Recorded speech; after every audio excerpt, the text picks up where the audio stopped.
Good afternoon. My name is Will Marie Newton, and I'd like to thank you for joining us for today's webinar. Feel free to type your questions into the chat box, and we will answer them at the end of the presentation. If you have further questions after the webinar has ended, please feel free to email them to me, and I will forward them to the appropriate person that can answer them. Please note that this webinar is being recorded and will be archived on CABE's website under Professional Development. And now I'd like to introduce Lisa Steimer, Deputy Executive Director for CABE. Thanks, Will-Marie, and good afternoon, everybody. It's really a pleasure to welcome you to today's webinar, Digital Wellbeing in the Age of Social Media and AI. We are joined today by representatives from Education Development Center, EDC, the Connecticut State Department of Education, and CABE. All the folks that will be sharing with us today have great experience in this area. At this point, I'm going to be very brief, and I am simply going to turn the program over to Shai Fuxman from EDC. Shai, take it away. Great. Thank you so much, Lisa. And as Lisa said, we're so excited to have you all here, especially on behalf of EDC. It's great to be here presenting our work around digital well-being. So let me just share my screen. It'll take me just 1 second to get that up with our slides. As we mentioned before, our topic today is digital well-being in the age of social media and AI. On behalf of EDC, I'm here with my colleague Sherry Kessel-Schneider. As Lisa said, all of us will also hear from Connecticut State Department of Education and CABE experts as well. Before we start, or as we start, just wanted to let you know, as Will Marie said, you can enter any questions you have for us during any moment in the webinar. Feel free to put in the chat. You won't see each other's questions, but we'll keep track of those questions. And also, as we start, I'd love for you to all introduce yourselves. Again, you won't be able to see each other's answers. I'll just read them out loud. But we're curious who you are, what is your role, and what districts do you represent, just to get a sense of who is in our virtual room today. So please do that. For the sake of time, I'll move into quick introductions on our end. But please do type in the chat again, your name, your role, and your state. And once we have critical mass of responses, I'll let you know who's here.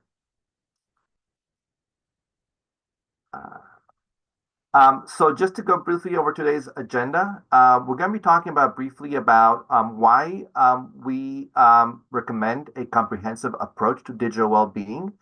Spoiler alert, we're going to be using the multi-tier system of support, MTSS framework, which I'm assuming many of you are familiar with. You're probably familiar with MTSS in the context of academic supports or social, emotional, and mental health supports. So we'll be talking about how digital well-being also can be promoted through MTSS.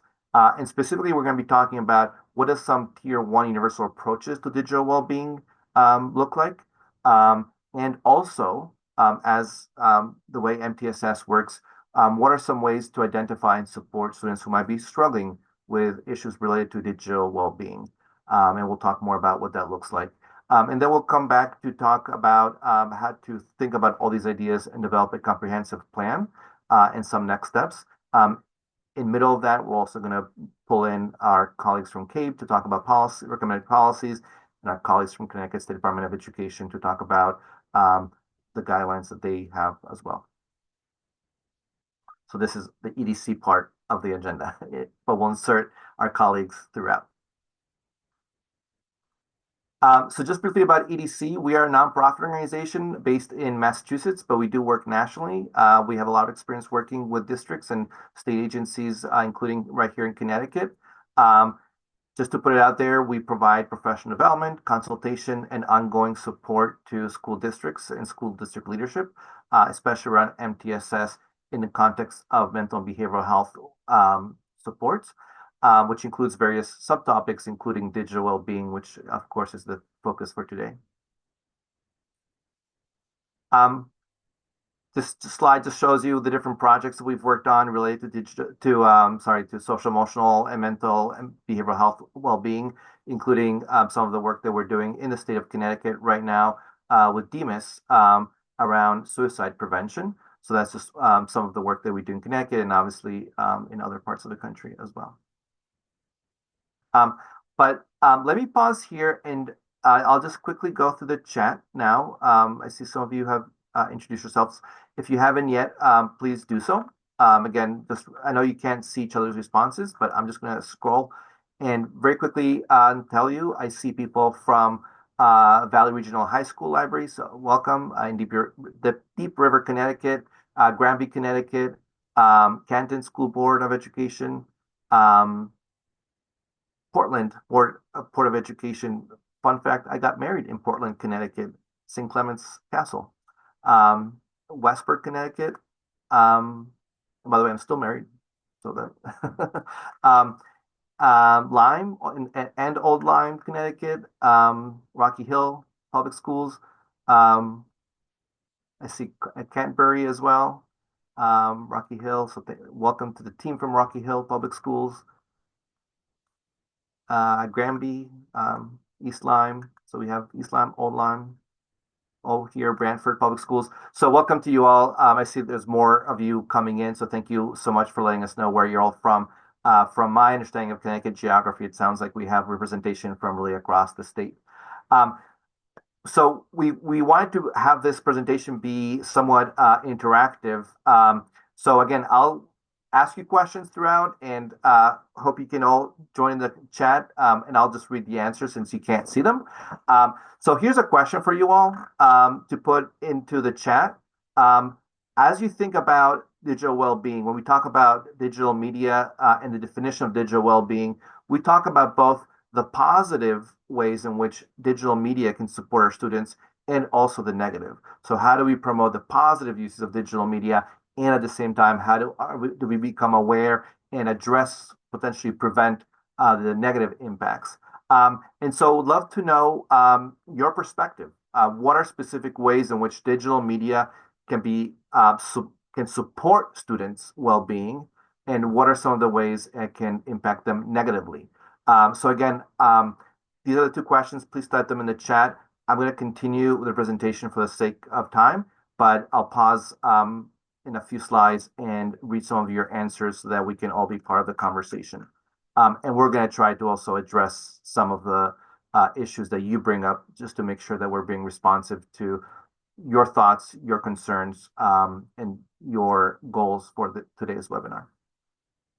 And I see some answers are coming in, so thank you so much.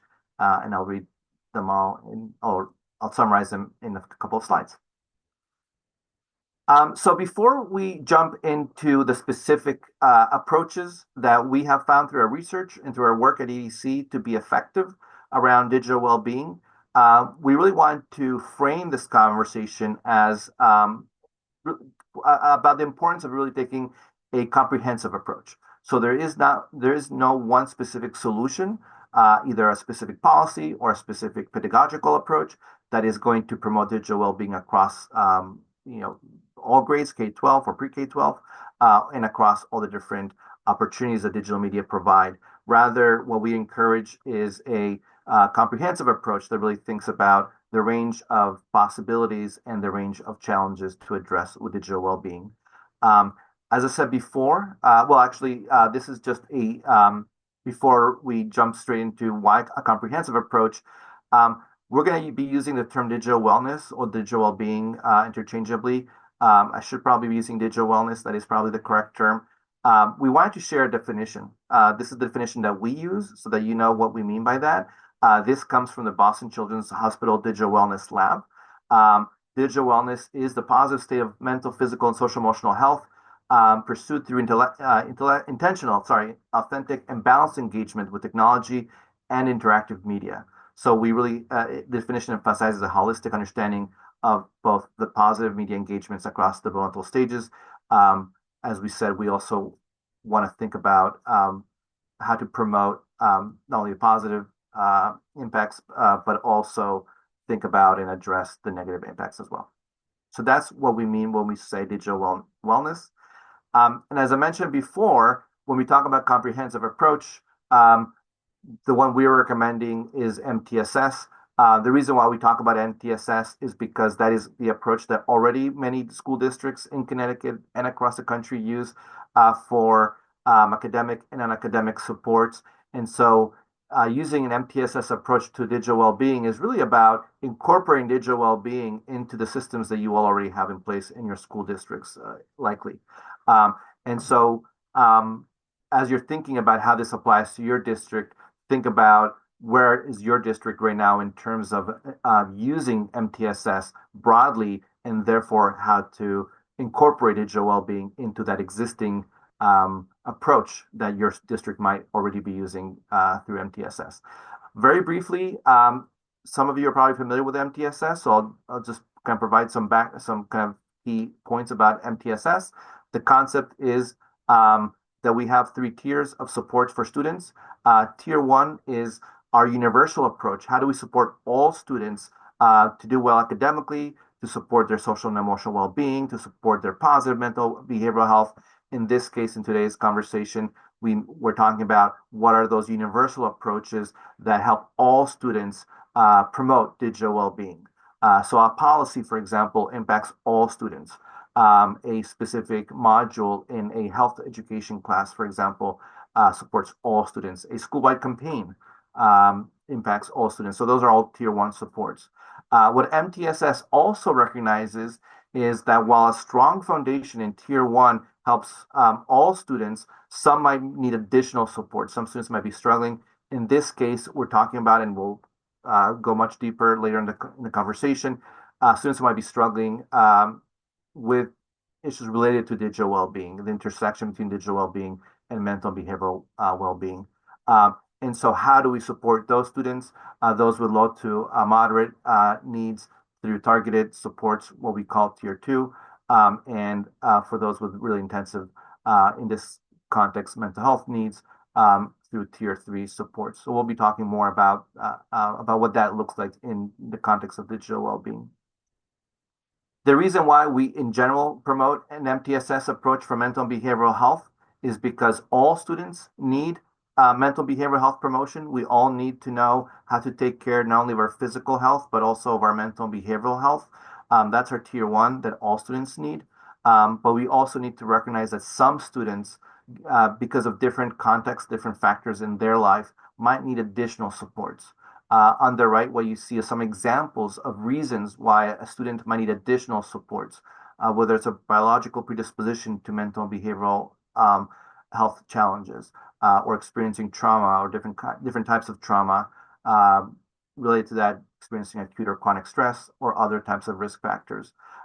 This does come in play also with digital well-being, because some of the issues around digital well-being for students who need additional supports might come as a result of the intersection between a mental health challenge, a pre-existing mental health challenge, or as a result of the intersection between trauma and their interaction with digital tools. So that's why we want to keep that in mind as well. And just to summarize this idea, using this kind of MTSS framework and a comprehensive approach really helps us to support all students with the continuum of level of needs, so every student gets the support they need. It also helps us to think about digital wellness through a systemic and integrated approach, so we're not just thinking about one solution to potentially different problems, but we're thinking about multiple solutions to support all students. MTSS is also data-driven, and we're going to be talking about how data fits into this conversation today through the conversation. And it also helps to specifically identify gaps and prioritize strategies. So it helps you to know exactly what do students need and how to make sure we're supporting them. And ultimately, MTSS is an evidence, there's evidence of the effectiveness of MTSS, which is why it's so commonly used these days across Connecticut and across the country. I'm going to turn things over to Sharon in just a second, but before I do that, I just want to quickly read your responses to the question about positive and negative impacts. I won't read them all, but just to share some of the examples. So I see negative consequences include contributing to profoundly contributes profoundly also to their feelings of disconnection, deep concerns about addiction and distraction. Some positive include access to research, current events, global viewpoint. Um, there's concern about screen time, critical thinking. Again, I'm just reading, so I can't interpret too much what I'm reading, but I'm just letting you know what some of the answers are. Positive, learning about the global community. Negative, bullying and plagiarism. Academic dishonesty. Digital media can help reinforce classroom learning by making real-world connections with content. Negative, so bouncing back and forth. Negative, misinformation, deceptive and targeted advertising, emphasis on beauty and appearance. Um, so thank you all for those answers. That's helpful. All the panelists can see them, so we'll keep those in mind, your concerns, and the things you want to promote for your students as we keep going. So thank you for sharing those responses. And I'm glad that we are really thinking about both the positive and the negative aspects of access to digital tools. With that, I'll turn things to my colleague, Sherry. Um, Thank you, Shai. So I am now going to talk a little bit about what the research says around the associations of digital media use and some of the both positive and negative impacts that many of you have already mentioned just in the chat just now. But I want to first start off by giving some background around mental health, and which is to say that as I'm sure no one is surprised, but the data does show that there have been increases in mental health issues. What you can see on the left of the slide here is some data from the CDC Youth Risk Behavior Survey showing an increase in depressive symptoms as reported by students. And you can see from the mid around 2015 to about 2021, there was a big rise in reports of depressive symptoms. And this is true for other mental health issues as well. And that things have stayed relatively elevated in the most recent survey that they did in 2023. And then if you look on the right, you can see some data from the Pew Research Center, which shows that during that same time period, digital media use increased dramatically. So you can see that the number of students who said that they were using digital media use almost constantly really parallels that increase in mental health issues among youth. And so it's certainly not surprising to see that people have made the jump between connecting digital media use in particular social media use often with the increase in mental health problems. But as we all know, there's a lot going on, of course, during this time. We had COVID, and these are just only two pieces of the puzzle. And so while mental health has garnered a lot of important concern over the past few years, I want to talk about just the fact that it's not quite as simple a relationship as many people have assumed that it is. So going to the next slide. I wanted to just summarize some of the harms and benefits of digital media use in terms of what the research shows. And thank you all again for all of your insights already into what you're seeing in your school districts. First of all, I'd want to say that in terms of harms, probably the biggest, most consistent connection is and some of you might feel this is obvious, but is the connection between disruptions in sleep and digital media use, where it will impact the duration, the quality of the sleep, and potentially impacts on learning. And probably of all of the research that's looked at the effects of digital media use, that's where the strongest, most consistent correlation comes. There are certainly some mood effects related to digital media use. These are generally small, but they do show some links to depression and anxiety, but not in the way that it's often talked about in the media in terms of this strong connection. The actual research on those connections those effect sizes are not as big as one might expect. Certainly a social comparison is an issue. So we know that when kids are posting online, sometimes they do it in a way that might not be authentic, that might only be highly curated, only show what they feel is the most positive image of themselves. And then that results in a lot of kids feeling like they can't measure up. It might have some impacts on their self-esteem. They might feel excluded by what they see. And there have been some links with dissatisfaction with their bodies and disordered eating risk, particularly among girls. Certainly, there's links between digital media use and cyberbullying, both as a student who is bullied, but also as well as students who are bullying others. And sometimes there's a lot of overlap in those two groups. There's certainly a risk of exposure to harmful content, hate speech, inappropriate content, inaccurate information as well, disinformation and misinformation. And that's really important. And then there are some potential links with lower academic performance, but not necessarily as strong as one might expect. Certainly, we know that you all, as educators, experience the distraction in the classroom that is related to digital media use. But the evidence, specific evidence around grades and things like that, is not as clear as one might think. Now, when we're looking at the benefits of digital media use, you also did a great job of naming some of those as well. And when we talk to kids, we've done a lot of focus groups with educators, students, as well as parents. And when we talk to kids, they really tell us that most adults in their lives underestimate the positives for them. So connection and belonging is one of them. Online interactions can really strengthen friendships and social support, allow kids to connect with those who might be further away from them, or to find people that they can identify with online. Certainly, online spaces for some can represent a safe space or a third space where they can connect with others to help develop and explore their identities and to gain some social support. And that's especially true for youth who might be from marginalized groups, such as LGBTQ youth, where they may not have supports in their face-to-face, in-person daily life. And then, of course, there's also, as you all are aware of, some opportunities for learning and skill building, making real-world connections, as was mentioned in the chat, and really sort of encouraging their creativity, allowing them to pursue hobbies, to collaborate with others, and of course, to learn skills in digital literacy, which is important. Next slide.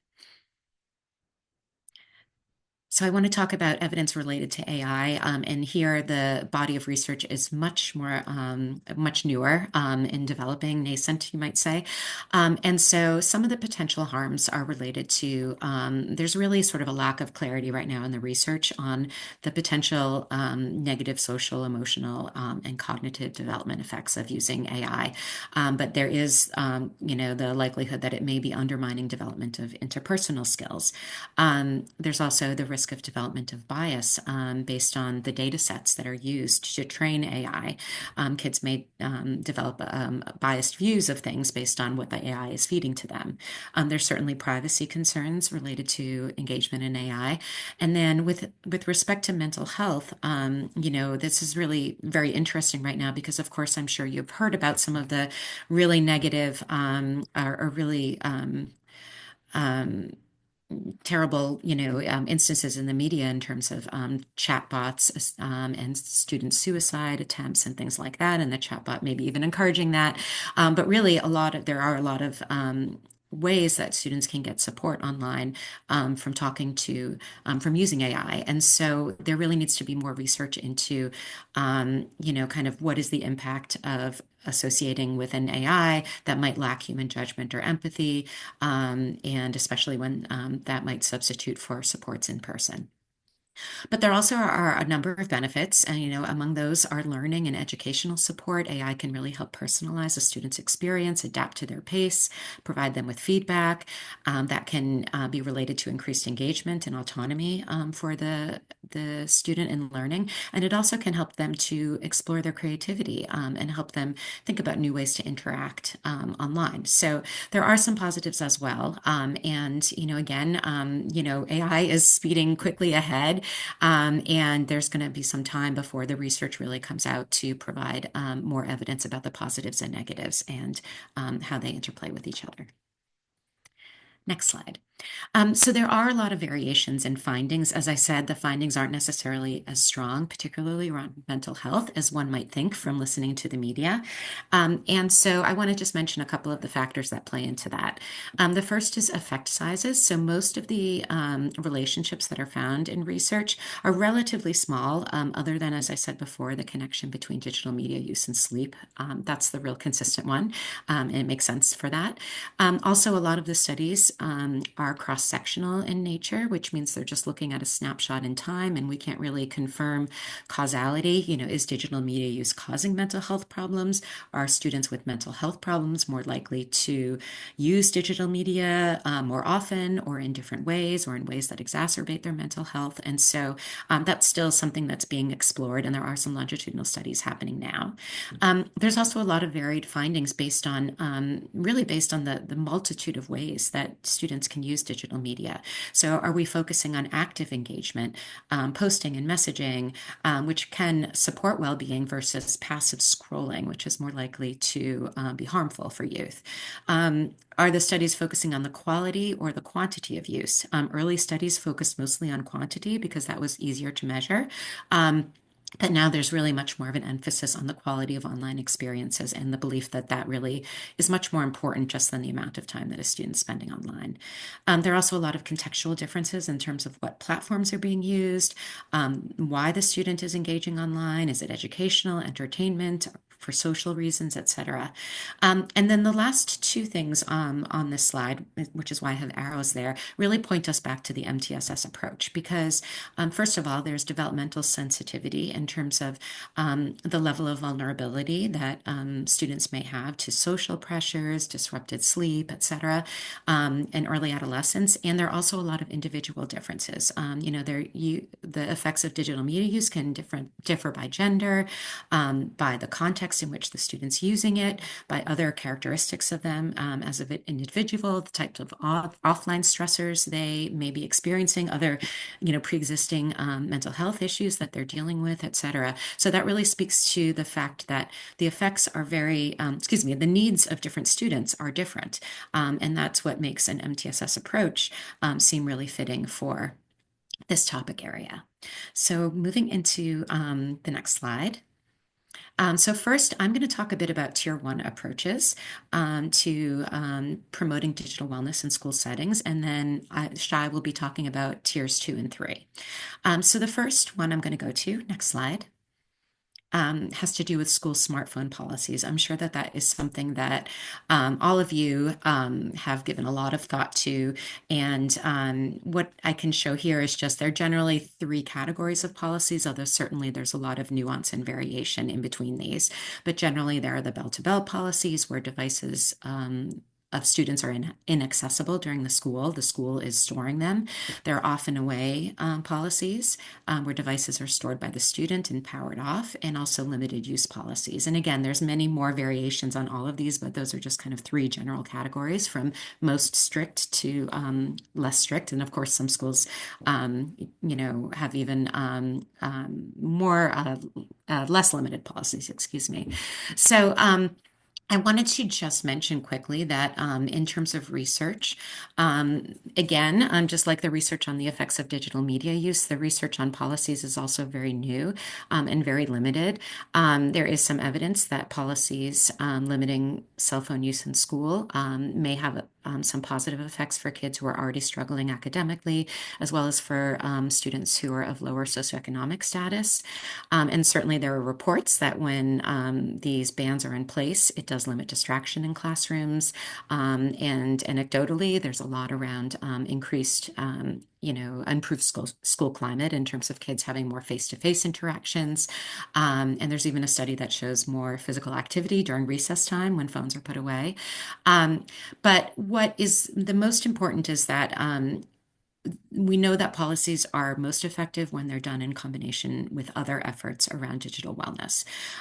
So first of all, when we talk about developing these policies, a best practice is really to engage faculty, parents and caregivers and students in developing the policies and coming up with some shared goals, as well as involving those groups so that when you're able to roll out a policy, those groups can help you educate each other on the benefits of policies, why they were done, and help to obtain buy-in rather than people feeling like a new policy comes along and it was just imposed on them where they don't really understand why it's there or how it was developed.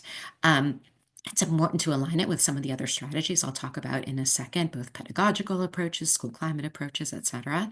The safety is really important to talk about because most parents say that the reason they give a child a phone when they do is because of concerns about safety.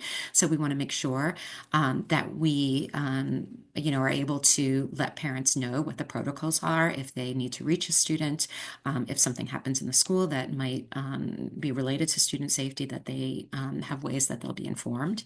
It's also really important to have these policies enforced consistently and fairly by different staff and across different classrooms. Staff modeling appropriate behavior is certainly important as well. And then lastly, we want to make sure that policies are re-examined and adapted over time, again, with the help of faculty, parents and caregivers, and students, so that there's input from all of those groups as the policies evolve to increase their effectiveness, to adapt to new technologies, and that sort of thing. And so I'm going to take a pause for a quick second, well, longer than a quick second, a few minutes for sure, to hand things over to Jody to talk about some of the CABE model policies or sample policies that you have available. And then I'll go back to talking about some more Tier 1 approaches. Thank you very much, Sherry. I just wanted to begin by just touching upon the issue around safety, because that is an issue. And prior to becoming a policy person at CABE, I was a superintendent, and I certainly could anticipate a parent raising the concern around safety if there were restrictive cell phone policy in place, or as a district is considering, or a board is considering adopting a restrictive cell phone policy. And I think the right response when you get that kind of a question, because it is, it's hard as a superintendent to say, don't worry about safety to a parent. But what's I think critical is that every school is supposed to have a security and safety committee. And on those safety and security committees, there should be law enforcement should be on those committees, emergency personnel, fire, medics, all kinds of experts should be on that committee, along with administrators and teachers and mental health workers in the district. And those committees should be meeting regularly and vetting issues around safety and security in your schools. So my recommendation when you get that kind of a concern would be to share that concern, or share with the parent that you'll bring the concern to the Safety and Security Committee, because they're the experts who are capable of taking that kind of a concern and really looking at it from a practitioner standpoint, from an expert standpoint, and give a recommendation. So if a parent raises a concern about safety, rather than saying, don't worry about it, I'll bring it to the committee. The committee will review it. And because safety is such a critical issue in our district, and I take that very seriously, whatever their recommendation would be something that we would consider in developing our policy.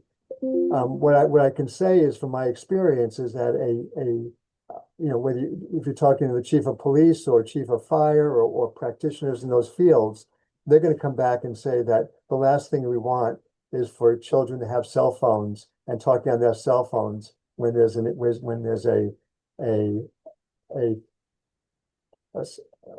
issue going on in the school. So, but rather than try to answer that, there are experts who could better answer that and guide the decision making, and you would take that guidance and consider that in the development of your policy. And Sherry, I thought you did a really great job of really laying out the various competing issues around cell phone policies, and I've had a chance to see these policies evolve from 2007 when cell phones were first, I think the Apple cell phone was first introduced to stores.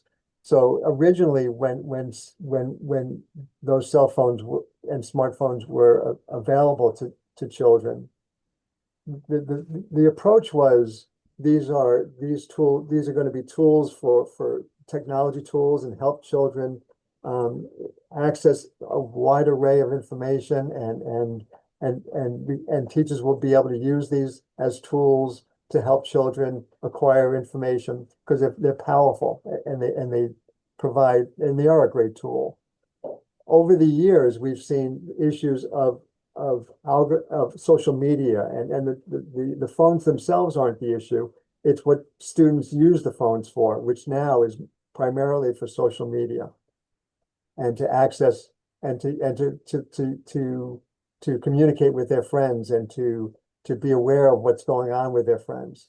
So issues now that really impacted and informed policy making has to do now with the issue of addiction.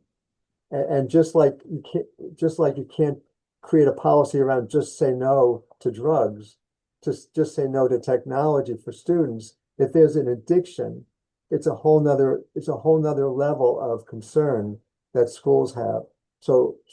And then you also have the issue of the collective action issue, which is if these algorithms are addicting or addictive, and some students are allowed to use them and other students aren't allowed to use them, you're creating this FOMO, this fear of missing out with students, and you're going to create a whole nother series of issues because these phones are so addictive.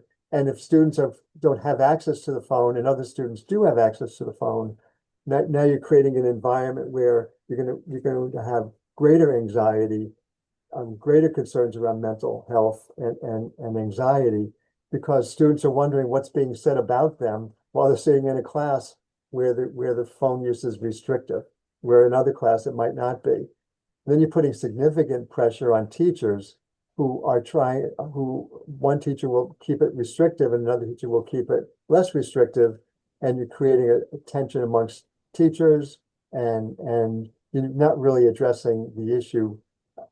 And so policies now are typically written to be more restrictive developmentally at elementary school and middle school, and providing more opportunities for access to cell phones at the high school level, but still restrictive, but available to students if a teacher feels at that point the cell phone could and should be used as an instructional tool. So you're looking at that from a developmental level, but you have those competing interests around policies now are more based on the entire school is doing it, the entire district is doing it, and also looking at the developmental level of students from early grades through high school. So the policy that CABE created, a model policy CABE created, came from what I thought was excellent guidance from the State Department of Education, which followed the State Board of Education's position statement on technology in schools. So through the State Board of Education's position statement, there's some excellent guidance created by the State Department of Education, and the State Department of Education. I was part of a committee that met several times to look at how to take the State Board of Education's position and create specific guidelines for districts to use and to develop policies. So I would certainly advise districts to look at that material, to look at the guidance provided by the State Department of Education, and CABE's model policy now models that and uses those recommendations and that guidance to create policy language around it. The only other point I would make around policy and just saying no is, again, I think you really outlined this really nicely, Sherry, and through your organization, is that by having a restrictive policy in your schools, the minute the bell rings and students are going home, they are going to have access to these phones that were restrictive for 7 or 8 hours of their school day.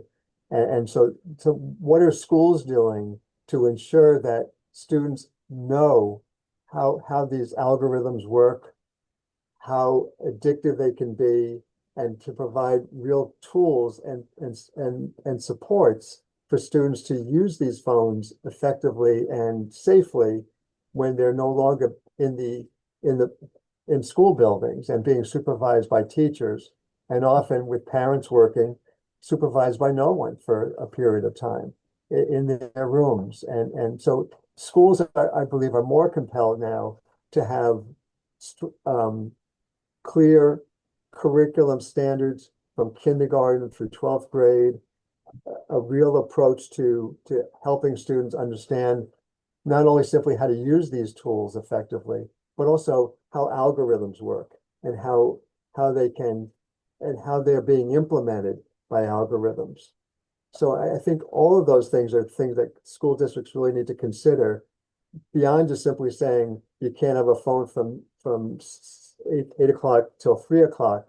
You have to think about your curriculum, your instructional practices, how you use technology in the school, how children are being educated around algorithms and how they can be victimized by these algorithms so that when they do go home and they're unsupervised, they stand a chance against what these large organizations, these large businesses that base their business models around clicks and getting kids to scroll and getting kids addicted to their phones. Because the more addicted they are to their phones, the more money these businesses make. So we're up against a lot.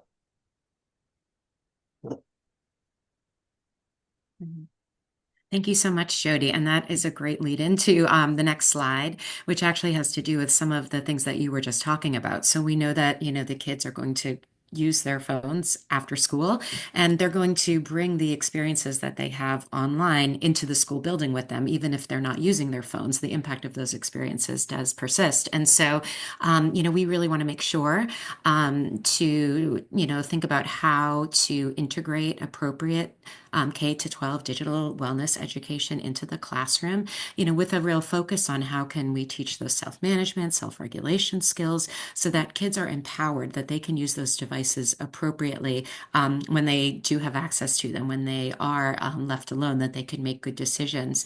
That we really want to emphasize emotional regulation and relationship skills and what communications look like online and some of the challenges around that when you can't always as easily see the context, see people's reactions online necessarily if you're not looking at their face. And so how do kids need to be mindful and respectful online? We want to make sure to teach digital literacy, of course, but also mental health literacy so that students can really have an understanding of when something is getting to be too much for them, when their digital media use is impacting their mental health, and how they would go about seeking help if that is the case. And lastly, I just want to talk about integrating pedagogical approaches into other academic topics so that it's not just taught in health and technology, but it's really important to make sure curriculum directors, department heads are looking for ways to integrate digital wellness into civics class or something in science class, etc., so that they can really be talking about this all of the time and it can be a persistent theme throughout different classes where they can talk about how to be able to self-manage and self-manage their use, look out for misinformation, etc. So next slide. Also for Tier 1, I want to talk about school climate. We know that for kids, the boundaries are blurred between their online and offline worlds. And so when we think about school climate, even if, again, they don't have those phones with them, we want kids to think about what does empathy look like, both online and both offline. We really want to emphasize how digital media can be used to promote supportive environments and a sense of belonging. And, one idea for that would be having some kind of an online kindness challenge where kids are challenged to be positive online, to give each other compliments, to improve the online environment with their peers. We also want to make sure that there are community building activities that promote balance between online and offline spaces. So some tech-free activities and opportunities for kids to help model and create that balance. And if those can be student driven, that is great because the students can really ensure the relevance of these kinds of activities. And if the students are involved in planning them, then that will also promote student engagement as well. Next slide. So I also want to talk about parent and caregiver engagement. So I'm sure that you all have experienced frustrations with kids coming to school tired, not ready to learn, distracted by something that just happened online on the way to school or the night before. And so we really want to encourage collaboration with PTOs and other parent groups to build a shared understanding of what digital wellness is. It's not, again, just about preventing some of the most negative consequences of digital media use, but really helping to be on the same page in terms of wanting to promote digital wellness. We want to make sure parents are educated on the tools being used in the school setting, as well as the efforts that the school is undergoing around digital wellness, and really try to establish some two-way communication so that parents and schools are aligned and they can reinforce the efforts across schools and homes. And then I have one more slide. Thank you. The last thing I want to mention for Tier 1 is professional development. So we heard a lot from a lot of teachers who say they really feel ill-prepared to talk about things like digital literacy and digital citizenship. They really just feel like they are behind where the kids are in terms of many of these topic areas. They can't keep up with the platforms, etc. They really often, as I said, kids are telling us that in school, often the focus is on sort of the most negative things that might happen online, hate speech and online predators and privacy violations and things like that. But that what they really want to learn is how to be able to be authentic and balanced and how to self-manage their own digital media use. But teachers do say, or they've told us, that they lack the skills to really understand how to help students learn how to self-manage and self-regulate their use. We also want to make sure that teachers are aware of how to implement and enforce school policies, whatever they are, consistently across faculty and classrooms. It is important for all teachers to have some general understanding of what the warning signs might be if a student is suffering mental health consequences related to digital media use. If they might be exhibiting some social withdrawal, some falling grades, what are sort of these warning signs that might indicate actually the nature of a more addictive or problematic pattern of digital media use that may require some supports at the tier 2 or tier 3 level.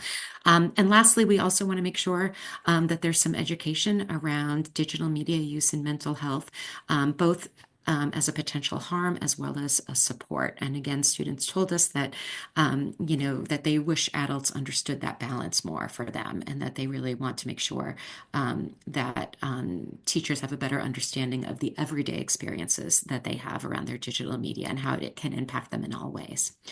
So with all of that, I will now, I believe that was the last slide for tier 1. So I don't know if the next slide is just to sort of ask for some small group, excuse me, not small group, but just to ask you to put in the chat if you'd like to share anything about your current policies and what are you doing beyond school policies, as well as what's working and what's not.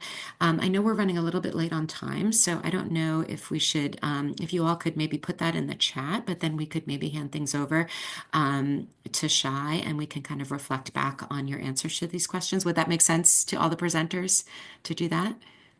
Okay, great. So yeah, please feel free to share some of your ideas in the chat and we will share those back with you. So as you're writing your answers in the chat, I'll move us along, but we will come back to your comments as we did before. So I'm going to talk briefly about how do we identify and support students who might be struggling with digital well-being. So first of all, as Sherry said, in general, it is always important to understand what is the difference between a true warning sign or a concern versus just regular use that young people are doing with digital tools. So these are a couple of things, a couple of red flags. And what I always say about red flags is we don't all need to be experts or psychologists, but sometimes it's just helpful for educators, for parents, for anyone who really interacts with the young people, to just kind of be aware of what are some of those concerns that you may want to raise either with a colleague in the school system who might have more of that mental health expertise, or just mention it to a parent. But these are just in general the warning signs. So there's this concept of excessive use and loss of control. The World Health Organization has come up with this term, problematic interactive media use, PMU, which is, when people are using digital tools too much. And too much can be defined obviously different ways, but one way is loss of control. So I know we always talk about substance misuse, with alcohol, drinking every so often is not a problem, but can you stop drinking if you had to? Can you control your drinking? So similar with digital tools, are you in control of your amount of use, or have you lost control? Frequent inappropriate use of digital tools. So things like gambling, using pornography, is that happening? That might be a warning sign because of the negative impact it can have on a person's mental behavioral health. Negative consequences in daily life. There's actually another bullet below, which I'll kind of pull together. When a student digital use is impacting their life negatively, that's when you know there's a problem. So there's a reason to believe, for example, that academic performance is declining because of an excessive digital use. There's a problem. Sherry mentioned that with the research, one of the connections that has been made is around number of hours of sleep.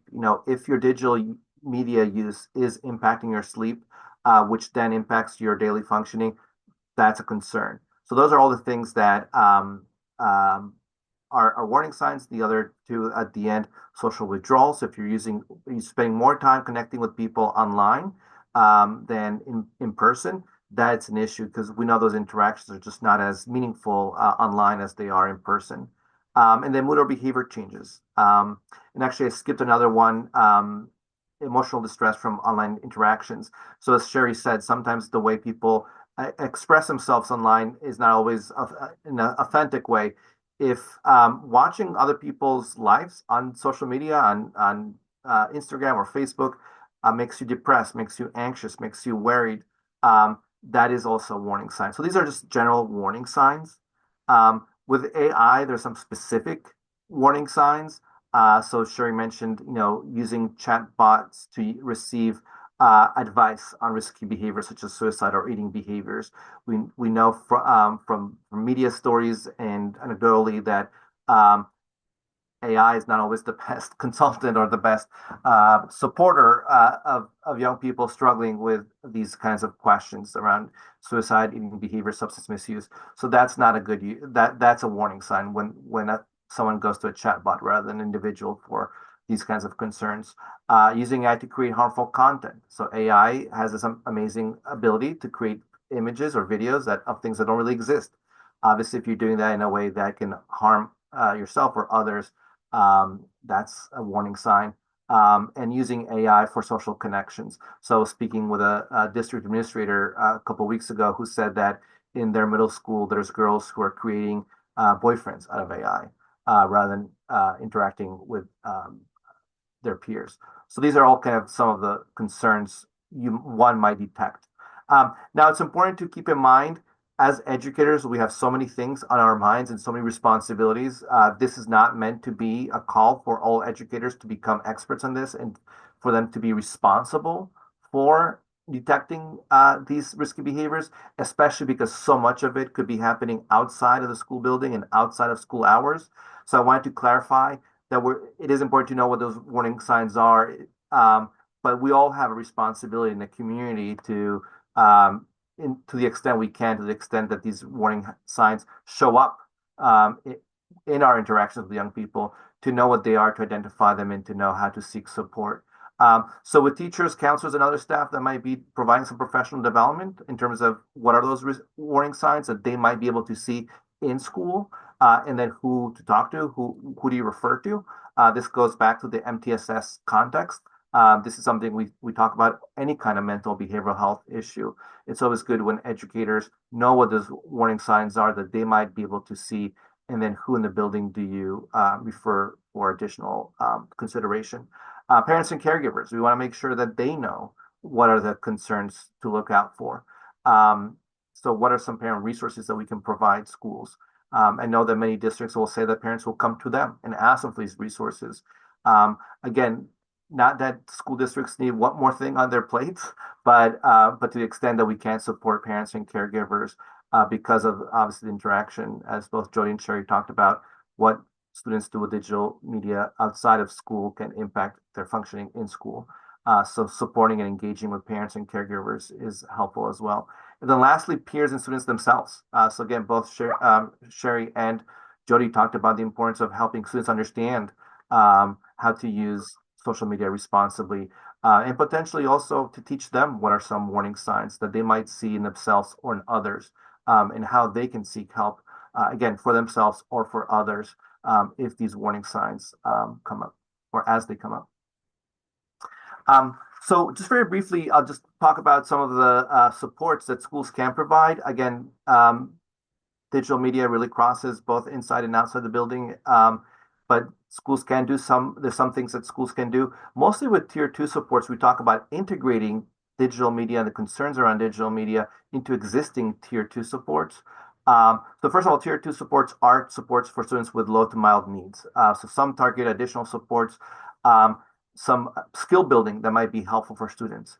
So for example, time management groups to help students just manage their time better. Those already exist. Schools are already offering those as needed. So thinking about how to incorporate digital well-being into time management groups. So students are thinking about how to manage their time both on and off digital tools. So that's an example of tier 2, or students struggling making friends or keeping friends related to digital media use. That could be something that is incorporated into existing social groups, social skill groups. It's important to always match students to the right intervention. So if the issue is social skills and you're putting the student with a time management group, that's obviously not going to be supportive to them. So just thinking about what are the specific needs of the students and how do you match them. That's a general MTSS concept that, again, is important to bring up when thinking about digital well-being as well. I'm actually going to skip over. I just mentioned some of these examples just because I'm going to try to get us moving. Some other specific tier 2 interventions can be things like peer mentoring programs. Sherry and her team actually are working on a program called GLOW. Is currently in development based on the research that she's done around, specifically around girls in social media, where you match middle school girls to high school girls. There's specific programming for the older students to know how to best mentor students, the younger students, but then they're matched with younger students and support them through issues around digital well-being. So that's an example of a tier 2. It's not something that you can offer probably all of your middle school students, but some students, in this case, specifically girls, but also specific girls who are struggling with that could benefit from a peer mentor. So these are just some other examples of tier 2 strategies. Tier 3 supports in general are those more specific and intense interventions, oftentimes for diagnosable conditions. So a student who struggles with depression or anxiety, trauma, we tend to have them matched with tier 3 interventions in school districts, or having schools refer students out to outside mental health supports outside the schools. So whether the school is able to provide the supports in school or make referrals outside. So in the context of digital tools, if a student is identified by a parent, by themselves, as really struggling with addictive behaviors, not that parents or students or educators for that matter should be diagnosing students, but if there's any concern about that, that might be a situation where you may want to seek mental health supports, again, either inside or outside of the school building.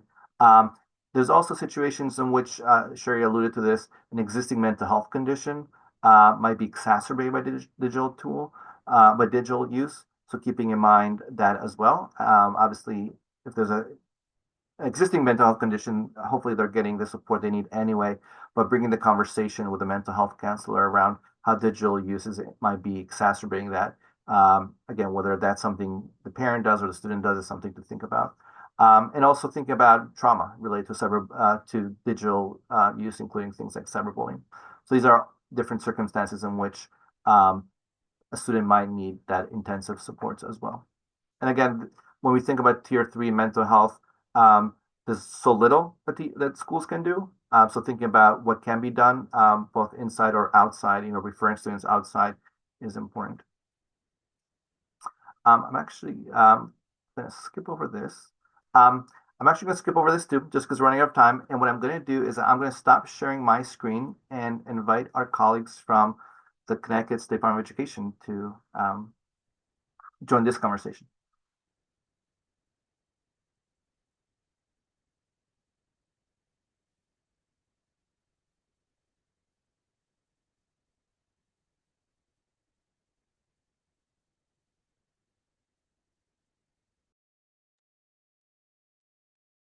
Waiting for it to share, but I don't think it's sharing our slides.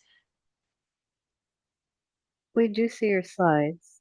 Okay, so there's no green band around it. So, okay. All right, so we'll be really quick. So we wanted to quickly share some resources to help you move beyond screen time, prepare families for this AI-powered future, and what we're saying now for any emerging technology going forward. And so there's a lot of data that was shared already by EDC. So thank you for that. I have a little bit more data to share, but first, I'm just going to leave it like this just in case it doesn't work. So I'm Irene Parisi. I serve as the Chief Academic Officer for the State Department of Education, and I'm joined by my colleague. Kate, go ahead and introduce yourself. Hello, Kate Bohannon. I'm the consultant for school mental health for the Connecticut State Department of Education. So we're here to help, and you can take a screenshot of our emails here. Some data that I wanted to share with you is just who do we serve in Connecticut? Who are our learners? And we have 508,402 learners across the state. And there's a lot of other information here that I think is really important to, again, understand who do we serve. And I'm going fast because of the interest of time. I did want to share that this, as we know, as we've been discussing, a new digital landscape, and with each wave, each tech wave, we find that we're grappling with some more complexities, increased complexities and obstacles. And I think it's important to say here that the gap between what parents experienced growing up and what children are facing today is actually widening. So I think it's kind of mentioned before, maybe Jody, you had said it, where traditional stranger danger or don't believe everything online type of policies or just say no are not going to help us going forward. We have to really rethink our policies. Some other interesting data, we partner with Common Sense Education, and they always do the 0 to 8 survey every 5 years. And in the most recent survey, they found that children age 8 or younger are spending about 2.5 hours on a day on screen. And that's on the left. On the right, which is really critical and important for us to know as school officials, boards of ed, and educators, among 0 to 8 learners, this is the percentage of students, children really, before they even cross the threshold in school that have a device. So after this survey, 40%, age 2 and younger, have a tablet of some kind. We are not putting those tablets in their hands. This is coming from the home. So how do we educate our families and support our families to understand this growing phenomenon? What's also indicated here, as you can see, more than half by the age of 4 have their own smartphone or some other type of tablet or device. So they're acquiring these screens and so on. And Kate, I think I'm going to invite you now to share some other critical data. Absolutely. And piggybacking off of what Irene said, youth are getting these devices at really young ages. So the technology is really intertwined with their well-being and their mental health. Earlier, our colleagues from EDC shared some statistics about the Youth Risk Behavior Survey nationally. I wanted to bring that data down to what we found in Connecticut in 2023. We call it the Connecticut Youth Health Survey, but 79% of high school students spend 3 or more hours a day on screen time. You can see 17 reported they were electronically bullied, 28 reported that their health, mental health was most of the time, are not always good. And this statistic here, this one really gets me. It's 49% of youth reported they were able to talk to a caring adult about their feelings. That means 51% felt they could not. So I think that's really important to keep in mind when we're interacting with our youth. Just really quickly, again, EDC gave a lot of important statistics, but social media and youth mental health, the U.S. Surgeon General put out an advisory in 2023. That's a really great place to look for a synopsis of the research. And also Pew Research Center put out their own surveys and in their teens and social media key findings. it talks about how youth feel and how they report their relationships with social media. So 80% report feeling more connected with what's going on. 71% feel like they have a place to show their creative side. 67% feel like they have people who can support them through tough times. And 58% feel that they are more accepted. So we do want to acknowledge and encourage those positive aspects of digital media and technology. And it really is, emerging research is showing it really is more about the quality of time spent with technology as opposed to the quantity. So now I'm going to hand it back to Irene.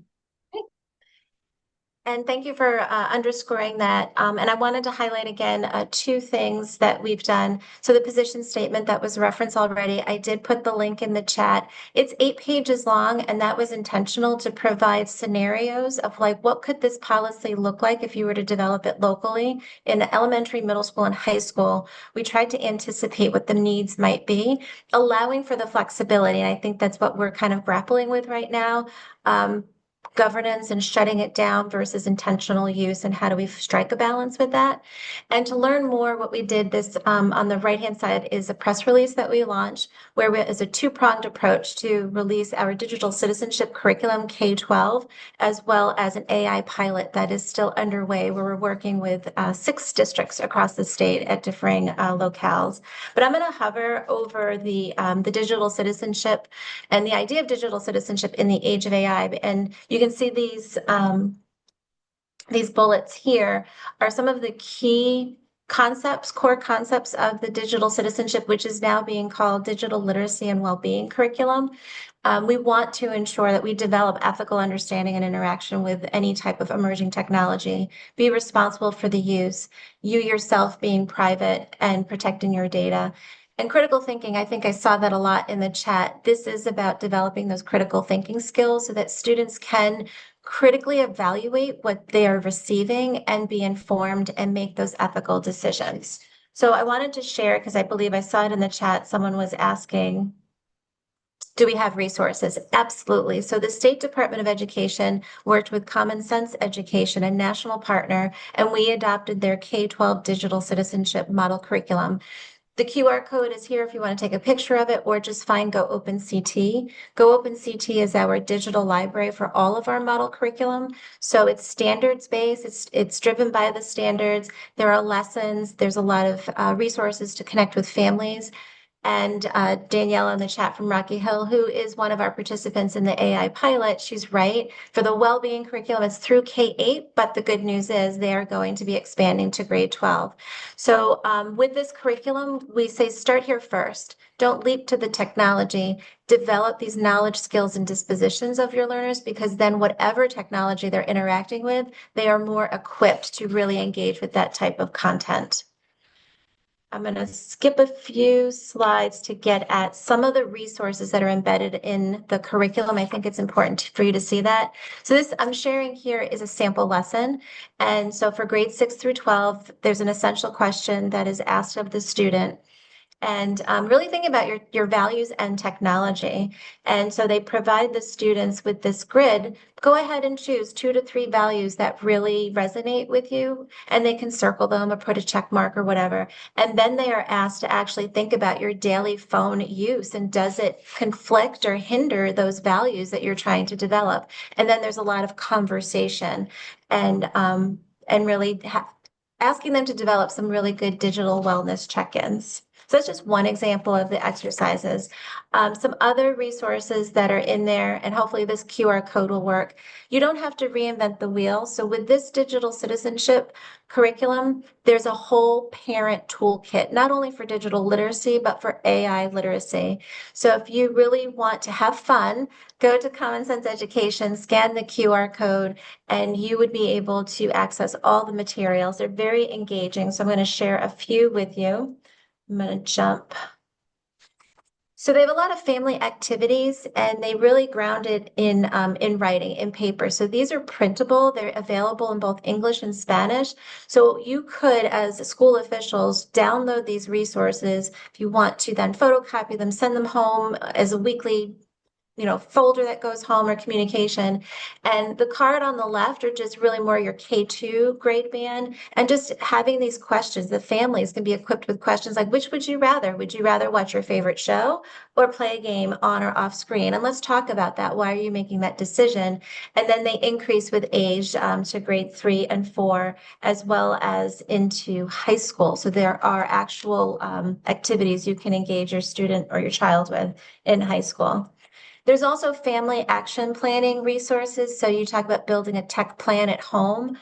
You don't have to go and create one. You can actually download these that are very well designed, and it's about creating those best digital health balances that you want to create at home.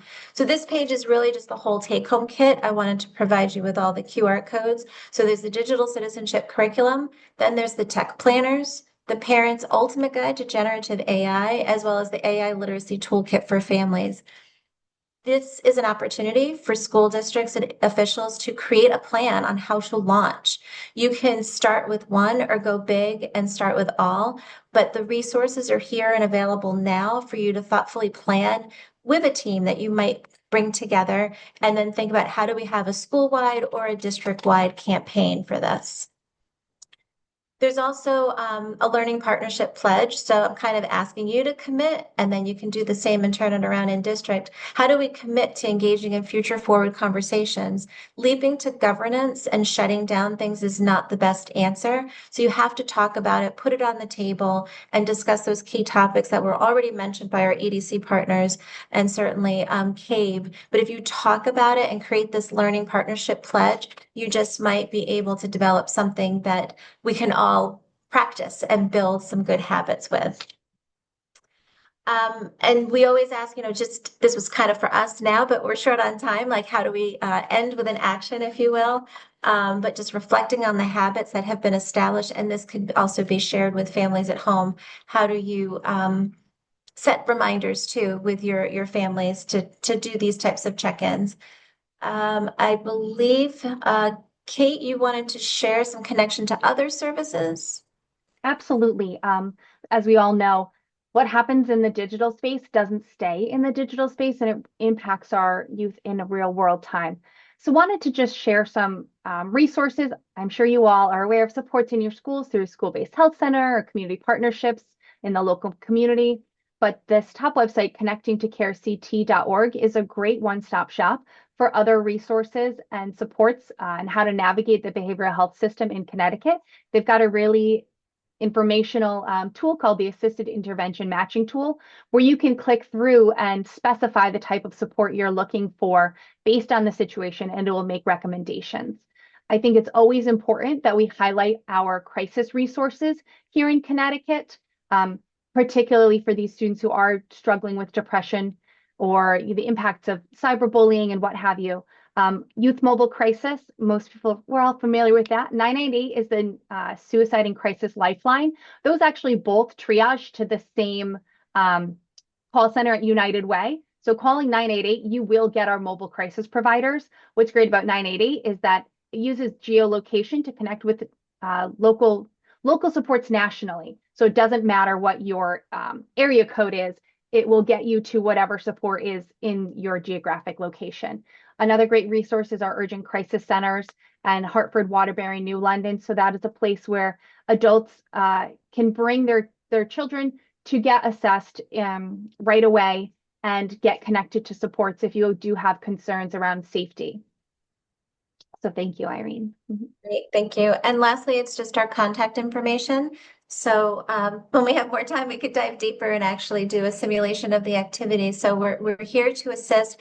The State Department is really proud of the resources that we've been able to develop and share it openly at no cost to districts. And we're still creating more resources to assist. So thank you for letting us be a part of this discussion today.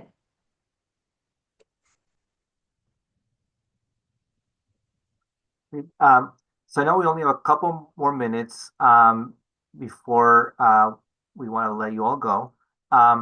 So because we shared a lot of information and we hope it's really helpful, there are some great resources and information in both the slide deck that we have and obviously everything that Irene and Kate shared. So there's a question in chat about where will these slides be made available? The answer is absolutely yes. So I invite you all to, when you receive the slide decks, to look through all the information there. I just want to leave you all with a couple of last thoughts. First, a comprehensive approach to digital wellness takes some thinking and planning. So these are a couple of things of where you can get started. One is forming a digital wellness task force or a committee, or take an existing committee in your district that can lead this work. Many districts already are doing that. It's a good place to start. The second bullet, inventory and assessment, just to be clear, not talking about student assessment, but just assessing what are you currently doing as a district? What are the policies? What are the different programs you're doing across the different schools? So you can really have a comprehensive approach, and so it's consistent across all your schools in an age-appropriate way. And lastly, developing a plan for what are the things you want to do over the next 3 months, 6 months, etc., to bring all of this in time. Obviously, there's a lot of different things to think about. We talked about professional development. We talked about resources for parents, a lot of resources from the State Department of Education. So thinking about how you want to incorporate them over time. I'm going to skip over the last couple of slides and again, invite you to look through these. I did want to just very briefly talk about how we can support, how EDC can support your districts. We do provide professional development for district leaders and educators around digital well-being and other topics. We also help conduct those needs assessment, again, not student assessments, but system assessments using MTSS lens, and we can provide consulting and coaching as well. Here's our contact information for Sherry and myself. This QR code is an evaluation form. I would love to invite you all and ask you all to provide your feedback about today's workshop through this anonymous form. So if people don't mind, I'm going to leave it on. If you don't mind, just take a second to just go into QR code, give us your feedback, tell us how we did. We'll share that feedback also with the other presenters as well. Also, as you can see, our contact information. While I leave that slide on, I also wanted to look through quickly the questions.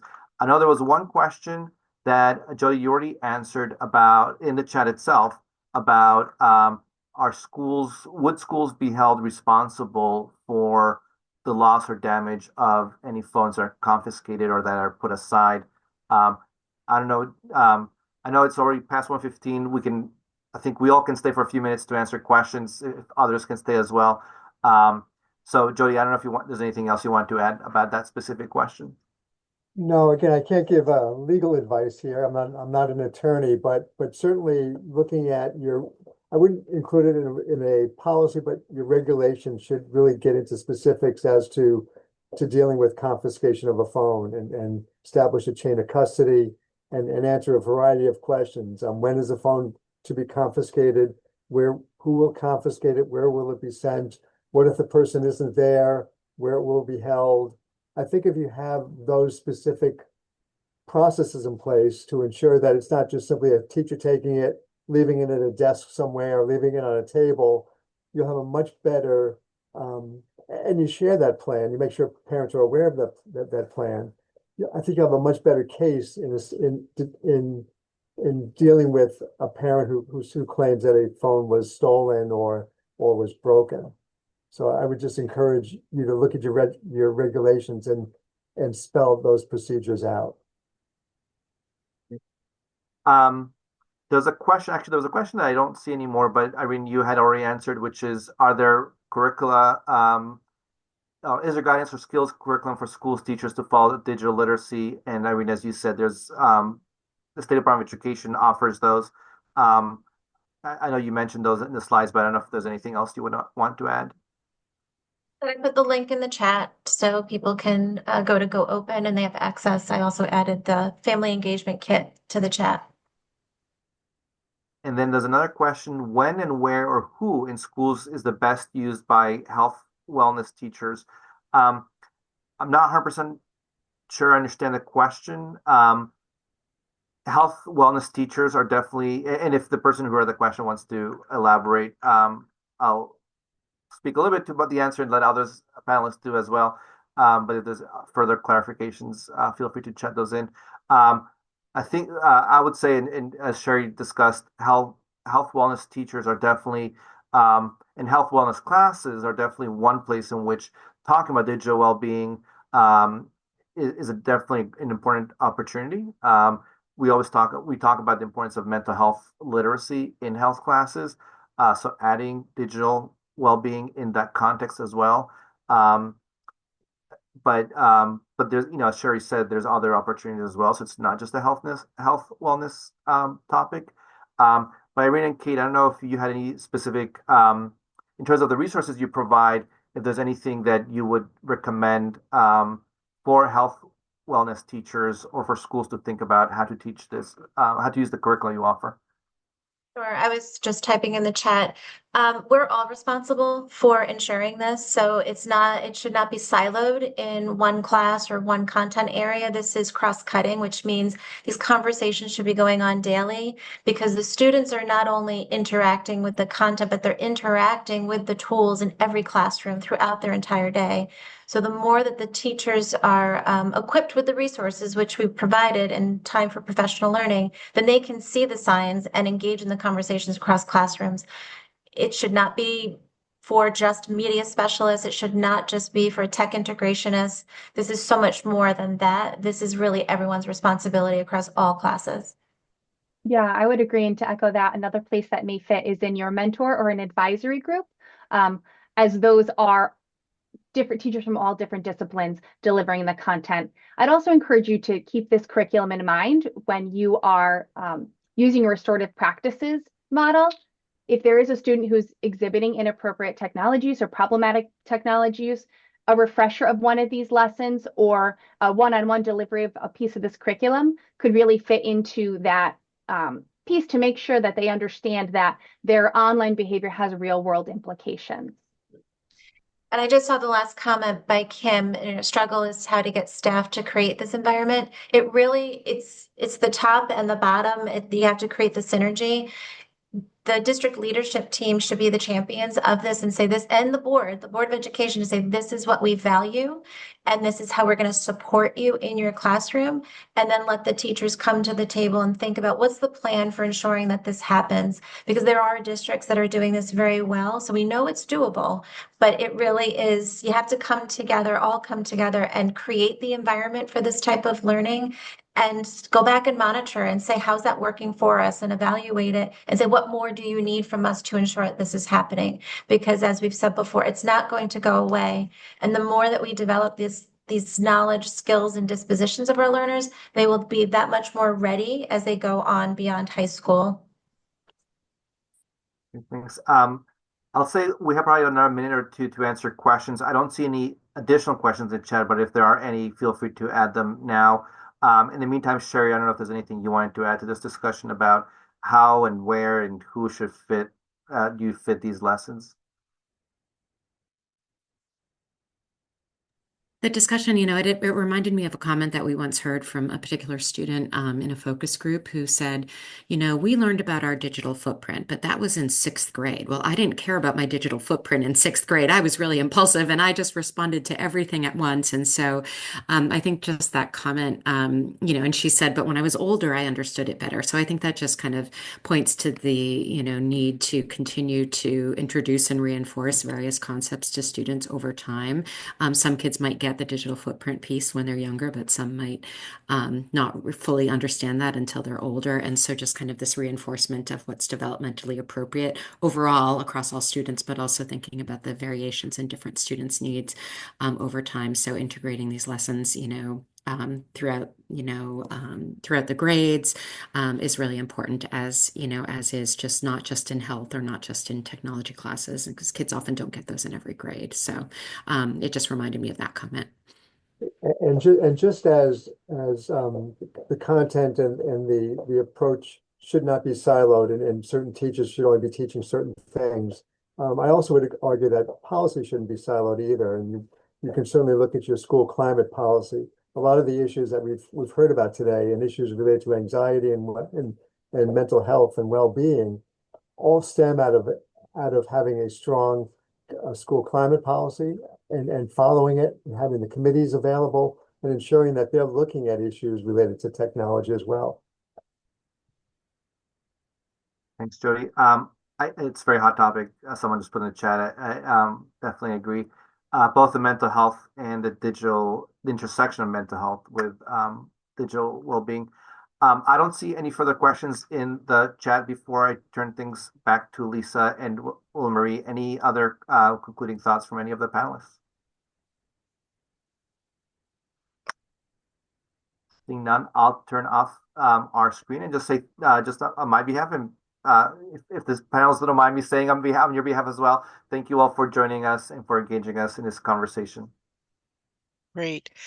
And I'd like to say, Irene, Kate, Shai, Sherry, Jody, thank you so much for the rich information that you shared with all of us today. Certainly, this is just the beginning. There's so much more to be discussed in greater depth for sure. But I'd like to thank you all for presenting, and those who participated. I'd like to thank you for taking the time out of your day and putting the importance on this topic, that, the importance that it really is. So I would be remiss if I didn't say to you that I hope to see you at CABE's Delegate Assembly and or the CABE CAPS Convention coming up in 2 weeks, as well as our December 9th new board member orientation and leadership conference, which we do in partnership with the State Department of Education, as well as kicking off the new year with 3 school finance webinars that will be presented by folks from CASBO, so the experts in this area. And this is also underwritten by the State Department of Education, and it is part of our Ready, Set, Govern programming for newly elected board members. So with that, I wish you all a wonderful afternoon. Thank you so very much for being with us today, and I look forward to seeing you all soon. Thank you.